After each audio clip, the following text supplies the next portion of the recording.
Hey, welcome to Rise Church. Thanks so much for joining us online today. We believe that Jesus wants to do so much for you and through you, and we'd love to hear how he's working in your life. Please take a second to email your story to stories@rise-church.com. We hope you leave today feeling encouraged and uplifted. Enjoy the message. Today called Blessed, and this comes from Matthew chapter 5, where Jesus gives one of his most well-known sermons called the Sermon on the Mount. And he starts this sermon off with saying 8 times, blessed you will be, blessed your life will be if you do this. And my husband joked last week that sometimes he was going to say blessed, sometimes he was going to say blessed. I think it depends on what kind of church you went to growing up. I went to a Southern Baptist church, so I always heard blessed, blessed are they. But I'm probably going to stick more with blessed today. But this is not talking about materialistic blessings that we receive. The word blessed here actually means great happiness or abundant delight. So what God is saying here is blessed you will be, happy you will be if you can follow my teachings here. And last week we kicked off on blessed are the poor in spirit, for theirs is the kingdom of heaven. We talked about how our posture in life should be that apart from God, we are nothing. We are spiritually helpless. We need him for wisdom. We need him to guide every single step of our way. We need him for everything. And today we're going to dive into a new one, but before we do, let me just confirm a couple things for us. God loves us so much, and this is an unconditional love that he pours out on us. It's a no strings attached kind of love. He's not asking us for something in order to love us. He just gives it to us. Jesus offers us his grace and his mercy freely. He paid that debt already for us. We couldn't pay it on our own. But what God is saying, what Jesus is saying here with this sermon is that he's giving us some responsibility in our spiritual walk with him. He's saying if you can do this, there are things you get to experience, things you get to enjoy. Your life will be blessed. You will find extreme and abundant happiness if you can do these things. And so today, it's not a behavior modification kind of sermon. This is a heart transformation opportunity. That God is saying, I'm giving you some responsibility in your walk with Jesus, that if you'll let me do these things in you, you're going to have a super blessed and happy life. Matthew 5:8 says, blessed are the pure in heart, for they will see God. God places so much value and concern on what's going on in our hearts.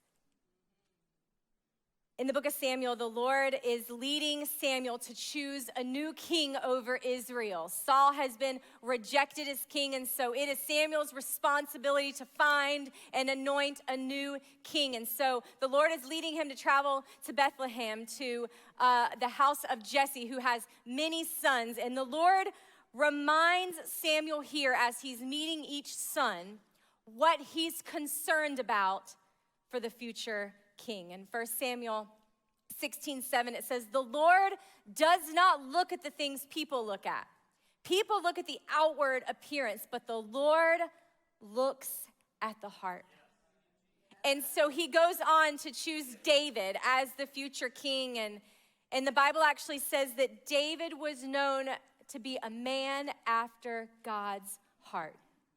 So the Lord didn't choose David because of great abilities or great qualities or great characteristics that David had, although he had a lot of great things. He chose David because of David's heart, because of who he was at his core. It's not enough for us to just clean up the outside of our lives, for us to just change some of our behaviors or some of the things that we do. Jesus is very concerned about what is going on inside of our hearts. Our heart is who we are at our very core. When I think of the word purity, my mind does go straight to external actions. I think of purity in our relationships. I think of purity in the way that we talk and communicate, things that we look at, the places that we go. But what he's saying is if you can get this right on the inside first, that's what matters before you worry about the outside. Proverbs 4:23 says, above all else, guard your heart, for everything you do flows from it. Guard your heart, because whatever's going on the inside of you, it's gonna come out at some point. The external is going to follow, and so he's saying, get this right first. Get the inside first, and then your actions will follow. If we allow God to transform our hearts, it will transform our lives. Everything else will follow. Like, you can fake the motions for just a little while. You can have the right things going on the outside, but at some point, what's going on inside of your heart, it's gonna overflow and it's gonna spill out. So do this first. Work on the internal first, and then everything else will follow. And God has been challenging me on this whole topic of walking with a pure heart over the last few years. This was the theme of our Girls Only Women's Gathering in February, which was amazing.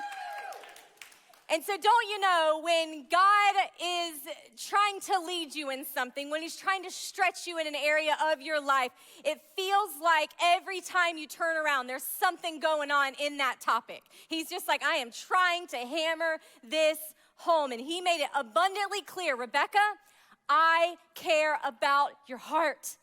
I care about the things you're stuffing inside of your heart. I care about the things you're not choosing to deal with.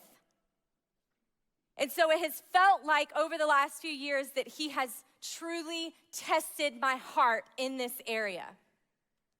And there were moments where hurt and offense, even some moments of betrayal, that for some reason God allowed into my life. And in every moment I heard the Lord say, I am testing your heart.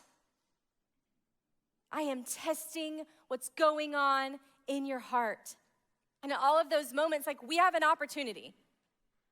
Are we gonna take what I typically do, take all of that hurt, all of the things, all of the mess, and I just try to stuff it down in there and just pretend like it doesn't exist, it didn't happen, it's not an issue, we're fine, we're all fine. How many of you know when a woman says, I'm fine, you're not really fine. You're not fine at all. But that's usually what I go to, like, I'm fine. It's all fine. My face says otherwise, but it's fine. And you just try to stuff it all down. Or are we gonna be responsible for our hearts, and are we gonna admit where we're at, acknowledge what we're walking through, and then choose to deal with it?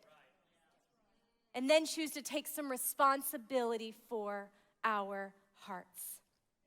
I shared this with our ladies back in February at Girls Only, that I had been watching a show on doctors, and it's not like a real show, not like real action or anything. It's totally, made up, but in my mind, these are real stories, and this has all really happened in somebody's life. And so in this one episode, I just get locked in. I am with you. I think everything that's happening right now is real life. I get so locked into a show. And so I'm watching this one episode, and they're gonna be doing a heart transplant on one of their patients. And I was like mind blown. I was so intrigued by this. And so of course I go to start Googling all about the heart and why do you need a heart transplant? And so if you have any ailments today, I'm telling you, I am up to speed on the human body. I can diagnose anything you've got going on. I have Googled it, I have looked it up. But let's be real, I don't know much at all. What I know is found on Google or Wikipedia, and I don't know that those are truly reliable sources. And so I started looking up, though, the heart, and I'm fascinated by it. And what I started to read was that obviously we know your heart has arteries, that your blood needs to flow through, and it pumps the blood throughout your entire body. And so in this episode, they were talking about how this person had not taken care of their body, not taken care of their heart, which is why they needed a heart transplant. And so for us, if we aren't watching and guarding the things that we eat, if we're eating things that are too fatty, if we're eating foods that are high in cholesterol, it can actually cause clogs in your artery, which doesn't allow the blood to flow through. When that happens, it can cause your whole body to be out of whack. Your feet can swell, your heart can either beat too quickly or too slowly. It can beat irregularly. It starts to put pressure on other organs in your body. And so if I don't watch what I eat, if I think that I can just live on Chick-fil-A and Dunkin' Donuts for the rest of my life, I'm gonna have some issues inside of my heart. I gotta throw the McDonald's in there every now and again, and then I'll be good. I'm teasing. If we aren't careful about the things that we're consuming in our body, it's gonna stick and it's gonna cause issues inside of our heart.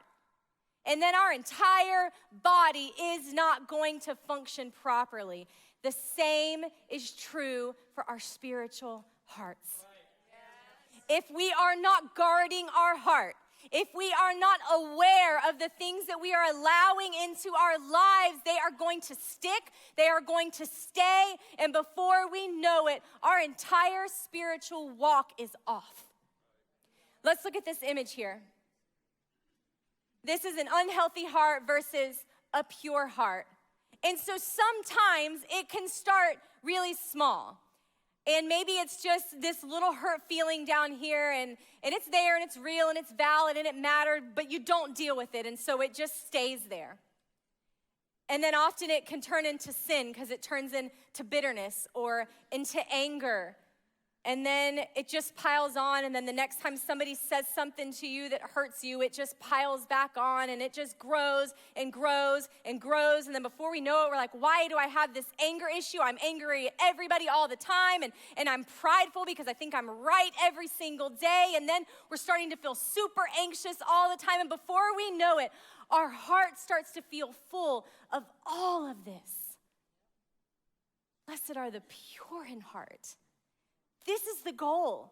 This is where God wants us to live. This is how He designed our hearts to function. But often, this is how we're walking around and we're wondering, why am I so stressed? Why do I feel so frustrated all the time? Why does my life feel like it's such a mess? And it's because our heart is full of chaos. And how it plays out with the enemy is that he will be relentless. This is what he wants for you. He wants your heart to be so bound up that you are rendered ineffective to be able to accomplish anything in your life.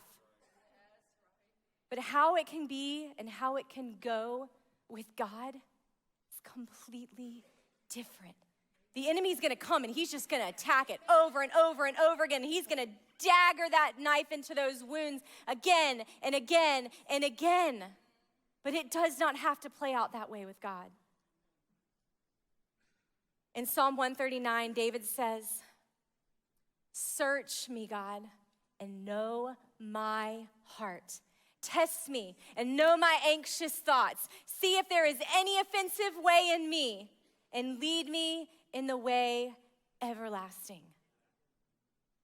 David, if you go and read this whole chapter or you read more of Psalms, David is really honest about where he's at. In the previous verses here, he says, God, I am miserable. My enemies, they are out to get me. He actually says, God, would you just kill them?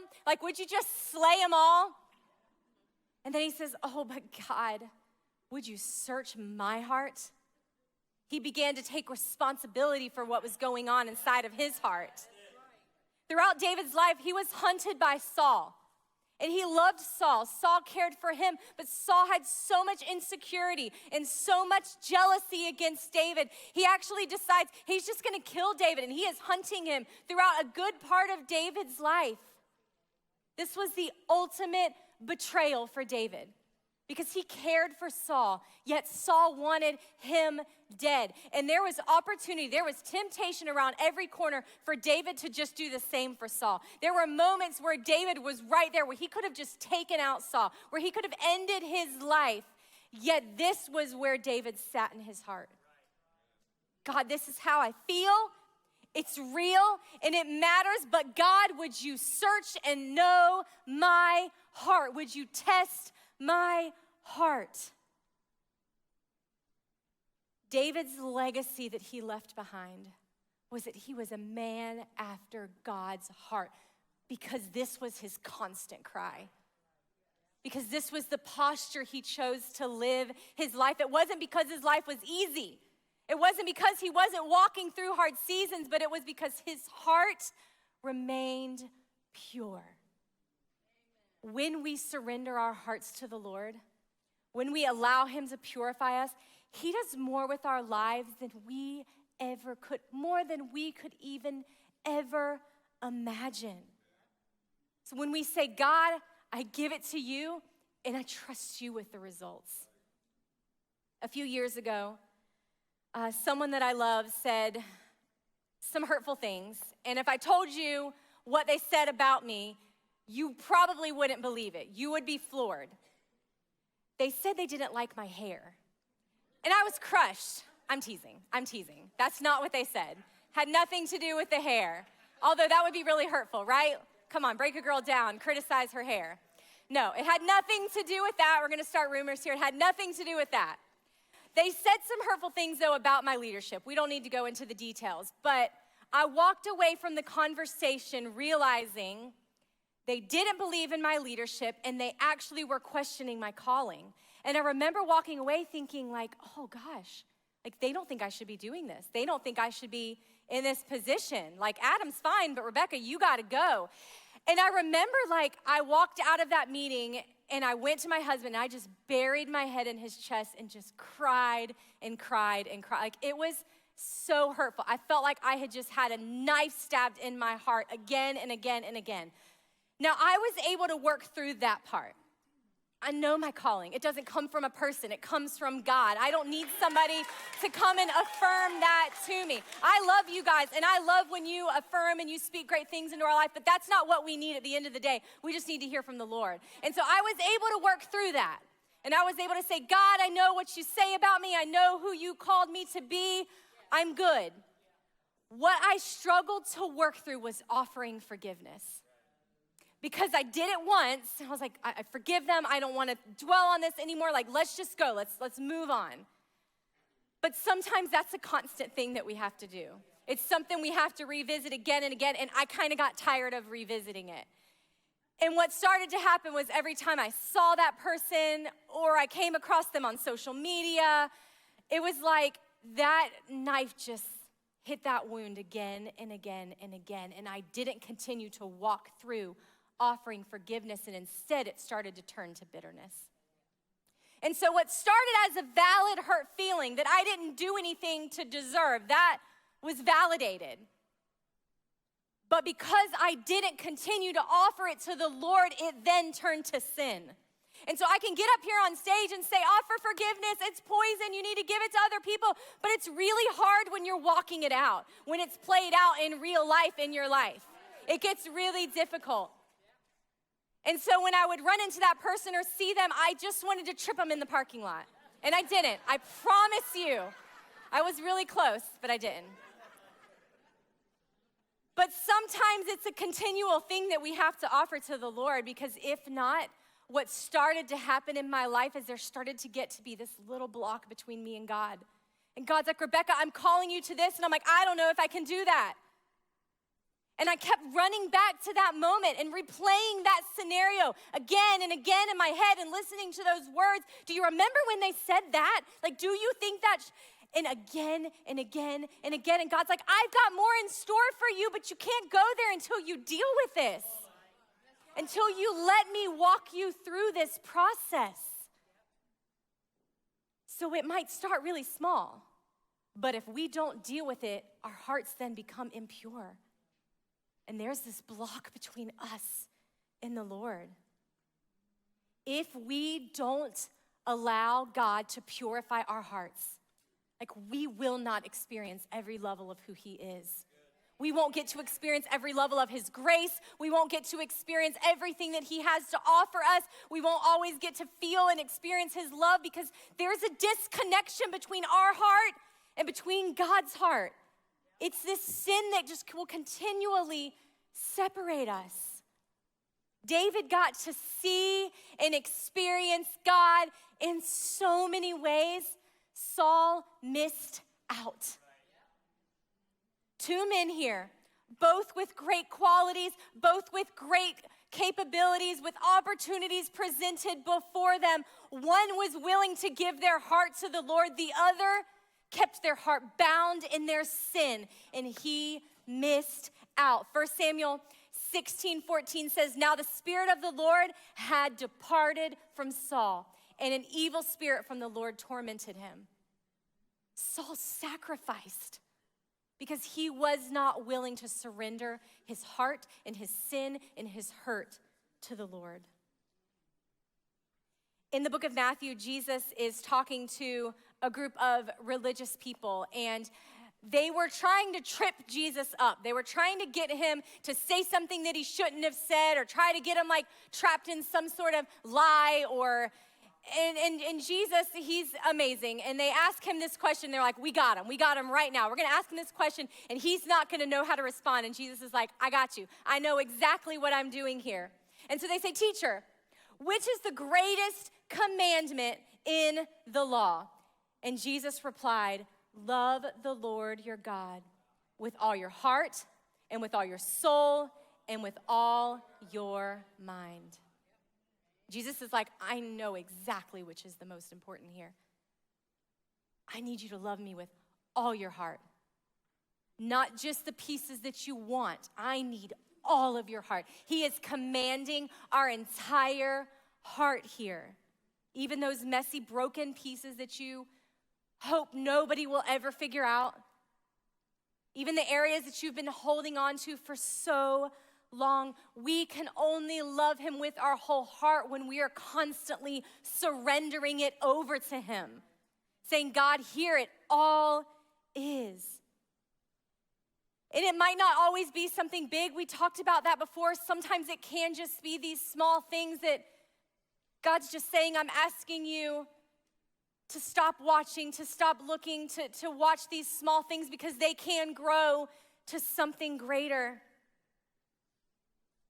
But some of you, I'm sure, are thinking, listen, the things that are inside of my heart, the things that I've been holding on to, like, they are massive.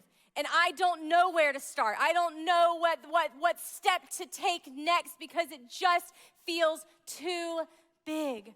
I'm sure if I sat across the table from you and we had coffee and you shared your life stories, many of you have gone through so much heartache and pain and loss, some great deep sorrow. And listen, when we walk through those hard moments, when we walk through loss and hardship, just because you've got that hurt and pain in your heart, that doesn't mean that your heart's not pure. But if we don't deal with it, if we don't allow God to work on it, it can lead to things that are sinful. And so sometimes we walk through things, and man, when we walk through a loss or a betrayal, like, it leaves a gaping wound inside of your heart. I get it. And sometimes those areas aren't always gonna be healed on this side of heaven. It takes time. Sometimes until we reach face to face with the Lord, like, these are the things that we're gonna deal with in our lives. That hurt and that pain, because it happened. It's a loss, it's real. But what we do with it is, if we can constantly surrender it to the Lord, if our posture in life can be, God, here is my hurt. God, here is my pain. God, here is my loss. We're offering it to him for him to continue to heal. And it doesn't control us anymore. And it's not the thing that our lives are dictated by. Rather, it's just a part of our story. Now, it's real. I get it. It could be a massive part of your story, but it doesn't have to own you. When your position is, God, every day I'm going to surrender my hurt to you. Every day I'm going to surrender my loss to you. Every day I'm going to surrender that failed marriage to you and say, God, would you continue to bring healing? And he meets us in every single moment. For some of you, that big thing in your heart could be a sin or an addiction that you just keep running to again and again and again. And you're like, this thing, it owns me. I just keep running back to it. I don't know how to get past it. Listen, God can purify even the messiest of hearts. He's not looking down saying, I don't know what to do with that sin. I don't know, it just seems too big. I don't know how to fix this big mess in your heart. He's like, I've got this. I know what I'm doing. I can heal it. I can heal even the mess that you have made of your life. There is nothing, no sin, no addiction, no struggle, nothing that is too great for God to purify. It just requires you to surrender it. Sometimes it's in every single day. Sometimes it might be in every moment of the day. God, here it is again. God, I have that thought again. Here it is. God, I want to run back to it. Here it is. I'm going to keep surrendering it to you over and over and over again. Jeremiah 29:13 says, you will seek me and find me when you seek me with what? All your heart. Not just part of it, not just the areas that you want to, but with all of your heart. This is a promise. This is a promise from the Lord that you're gonna find him. He is available. He is there. He is ready to be with you when you seek him with all your heart. He's saying, this is all I ask of you. Like, would you just give me all of your heart? Would you surrender it all over to me? Surrender that hurt and pain. You're gonna find him ready to mend it. Surrender that anxiety, that jealousy, that sin, whatever it is, he's gonna meet you in that moment. In Psalms chapter 51, David has just committed a major sin against the Lord. And he's just saying, God, like, I have messed up. I'm not a great apologizer. If I ever offend you and we have a face-to-face and I have to apologize to you, like, don't take it personal. I am working on it. But I usually just feel really awkward or I feel really embarrassed and I'm just like, sorry, and I want to like run and hide in the other room. Like, I could take some notes from David's apology here. He is like, Lord, I am so sorry. I have messed up. God, would you forgive me? Would you give me your grace? Would you give me your mercy? This is how I'm going to apologize next time. Like, I am so sorry. I'm working on it. He's a great apologizer, so sincere. But David is like, Lord, I'm so sorry. Like, I am sorry for what I've done. I apologize for this awful, impure thing that I have allowed into my life. But then he says, God, would you create in me a pure heart and renew a steadfast spirit within me? It's not just enough to say, I'm sorry. We've got to take the next step of saying, now, God, would you change me? I don't want to run back to that again. God, would you purify me? Would you completely change and clean my heart? May this be the cry of our hearts, church. God, would you purify us in the big and the small? God, would you change our hearts? God, would you make us holy? God, would you give us a new heart?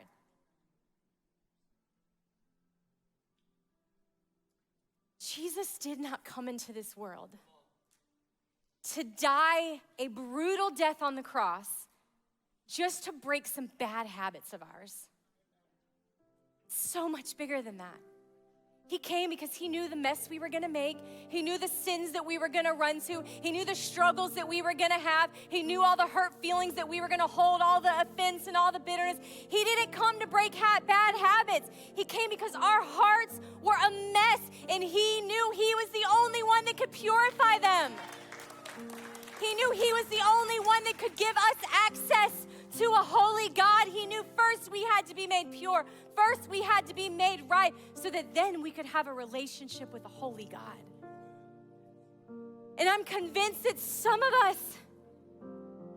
we're only giving God part of our hearts and we're walking around and we're like, man, why don't I feel more blessed? Why am I not experiencing more happiness? Why is God not using my life? And it's because we're only giving him part of it. We're saying, God, you can have this part of my heart, but you can't have this.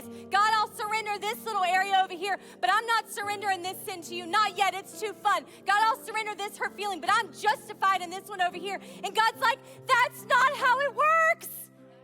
You don't just surrender part of your heart and expect to experience everything over here. He's saying, I need it all. I need every messy, broken piece, everything you've walked through. I need you to give it all to me. And watch what he can do. Listen, I want to pastor a church and I want to live my life in a way that says, God, I am giving you all access to my heart. God, every day I'm going to get up and I am going to open my heart before you and say, God, what is it? What's the thing I need to deal with today? What's the area that I need you to purify today? God, every single day I'm going to surrender it and open it up to you. God, give me a pure heart. He always has a better way. Always has a better way. Blessed are the pure in heart. Abundantly happy are the pure in heart, for they get to see God. You want to know why I think you're so blessed and so happy? Because you get to see God. Because you get to experience him. Because you get to walk with him every single day. You get to know him on an intimate level. You get to hear his voice speak over your life every day. That's the life I want to live. It's the place I want to sit in. So my question for you, church, like, do you want to see God in every way possible? Because until you want to, you won't do the work to get there. Until you say, God, this is what I want, this is what I desire, I want to see you, I want to know you, I want to experience you, you won't take the steps to surrender it to him. You've got to make that decision in your heart. God, I don't want to miss out.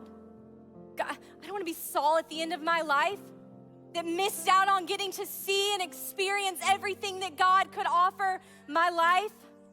My little girl, Emmy, she's so cute, but she's so messy. And I think she gets a combination. We're both really messy people. And so she loves to paint and do crafts, and it's like a love-hate thing. And so one day she's so quiet, and she's in there doing her little craft things. And so she calls for us, and we come in, and she's gotten into her sister's art stuff, which is not like little Crayola paints. It's like legit like canvas paints.